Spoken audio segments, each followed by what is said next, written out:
Xush kelibsiz. Bugun sizga Real Madrid haqida 10 ta faktni aytib beraman. Ularning ko'pini hatto katta fanlar ham bilishmaydi. Videoni oxirigacha ko'ring, chunki oxirgi faktlar eng qizig'i. Biz esa boshladik. Birinchi fakt. Real Madrid har doim ham shu nom bilan atalmagan. Klub 1902-yilda tashkil topganida u shunchaki Madrid futbol klub deb atalgan. 1920-yilda Qirol Alfonso 8 klubga Real, ya'ni qirollik unvonini bergan. Shu bilan birga klub gerbiga qirollik toji ham qo'shilgan. Ikkinchi fakt. Hozirgi mashhur stadion Santiago Bernabeu ochilganda umuman boshqacha nomlangan edi. 1947-yilda stadion Nuevo Estadio Chamarton deb atalgan. Faqat 1955-yilda klub prezidenti Santiago Bernabeuning xizmatlarini hurmat qilib stadion uning nomi bilan qayta nomlangan. Uchinchi fakt. Bilasizmi? Ispaniya La Liga tarixida faqat 3 ta klub hech qachon pastki ligaga tushmagan. Bular Real Madrid, Barselona va Athletic Bilbao. Ya'ni Real Madrid 90 yildan ortiq vaqt davomida doim eng yuqori ligada bo'lgan. To'rtinchi fakt. Qiziqarli tarixiy tafsilot. Klubning dastlabki 2 ta prezidenti aslida Ispaniya emas, balki kataloniyalik aka-uka bo'lishgan. Joan va Carlos Padros. 5-fakt. Real nomi doim ham klubda bo'lmagan.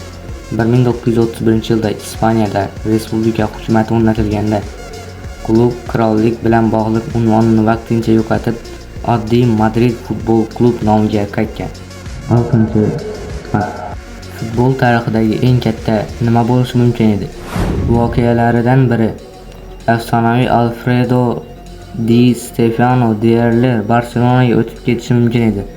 U hatto Barselona bilan shartnoma ham imzolagan, lekin murakkab huquqiy nizolar tufayli oxir-oqibat Real Madridga o'tib ketgan. 7-fakt. 1956-yildan 1960-yilgacha Real Madrid ketma-ket 5 marta Yevro va Kubogini yutgan. Bu shunchalik katta yutuq ediki, klub maxsus UEFA sharaf nishoniga ega bo'lgan yagona jamoa bo'lgan. 8-fakt. Real Madrid boshqa ko'p klublardan farqli o'laroq xususiy egasi yo'q. Klub Scores deb ataladigan a'zolar tomonidan boshqariladi va ular klub prezidentini o'zlari saylashadi. 9-fakt. Real Madrid Ispaniyada birinchi bo'lib o'yinchilar formasiga raqam qo'ygan klub bo'lgan. Bu 1947-yilda Atletico Madrid bilan o'yinda sodir bo'lgan. 10-fakt. Va nihoyat oxirgi fakt.